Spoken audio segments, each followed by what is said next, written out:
অফিসের কাজ সেরে বেরোতে বেরোতে বেশ রাত হয়ে গেল। হলদিয়া থেকে ট্রেনে করে ডায়মন্ড হারবার পৌঁছতেই দেরি হবে। সজল বলল ফেরি করে নিতে, তাই এদিক সেদিকে না গিয়ে ফেরিঘাটেই এসেছি। ফেরিঘাটে পৌঁছতেই দেখি ফেরিঘাট একেবারে ফাঁকা। আজ সকাল থেকে আকাশের মুখ ভার, যখন তখন বৃষ্টি নামছে। সজল বলেছিল শেষ লঞ্চ রাত 10টায়। শেষ লঞ্চটা কি তাহলে বাতিল হয়ে গেল, নাকি ছেড়ে দিয়েছে এতক্ষণে? জিজ্ঞেস করার মতো কাউকে দেখতে পেলাম না। এদিক ওদিক তাকিয়ে দেখলাম একজন লোক মালপত্র সাইকেলের ওপর চাপিয়ে ফেরিঘাট ছেড়ে বেরিয়ে যাচ্ছে। আমি তড়িঘড়ি সেই লোকটাকে গিয়ে ধরলাম। ও দাদা, শুনছেন? আমায় বলছেন? হ্যাঁ বলছি, শেষ ফেরি কি চলে গেছে? তা তো বলতে পারবো না, তবে আকাশের যা অবস্থা দেখছি আমার মনে হয় আপনি আর কোনো ফেরি পাবেন না এখন। তা কোথায় যাওয়া হচ্ছে? ডায়মন্ড হারবার। ফেরিতে তাড়াতাড়ি হবে বলে এসেছিলাম। অপেক্ষা করে লাভ নেই, বাস ধরে চলে যান, নইলে ফাঁপড়ে পড়বেন। লোকটা হঠাৎ ব্যস্ত হয়ে চলে গেল।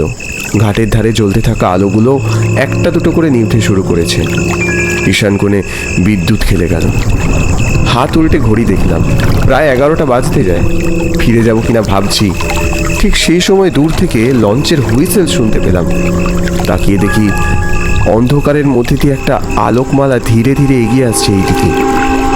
অন্ধকার ফুরে সামনে আসতেই দেখি একটা স্টিমার। মনটা আনন্দে নেচে উঠল। না, শেষ ফেরি তাহলে এখনো চলে যায়নি।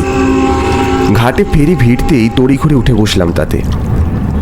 লঞ্চে তেমন ভিড় ছিল না, দু একটা লোক ছাড়া তেমন কেউ নেই। তাই বেশ একটা ফাঁকা জায়গা দেখে বসে পড়লাম। বৃষ্টি ভেজা ঠান্ডা হাওয়া লঞ্চের ভিতর বয়ে আসছিল অনবরত। আমার দু চোখ জুড়িয়ে এলো। লোকজনের চাপা ফিসফাস শব্দে ঘুমটা ভেঙে গেল।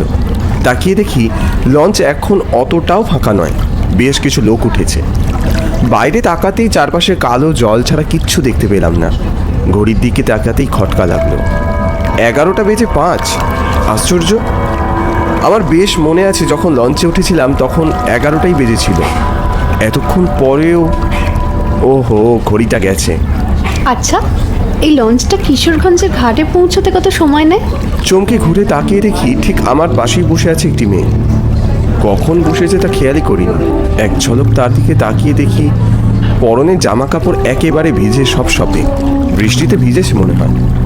কিশোরগঞ্জে কখন পৌঁছবে তা আমার জানা ছিল না, তাই বললাম সে তো বলতে পারবো না, এই পথে প্রথম। কিন্তু আপনি যে একেবারে ভিজে গেছেন দেখছি। ও ঠিক আছে, আমার অভ্যেস আছে। না না, তা বললে হয় নাকি? দাঁড়ান, আমি দেখি কি ব্যবস্থা করতে পারি। আমার মনে পড়লো আমার ব্যাগে একটা টাওয়াল থাকে সব সময়।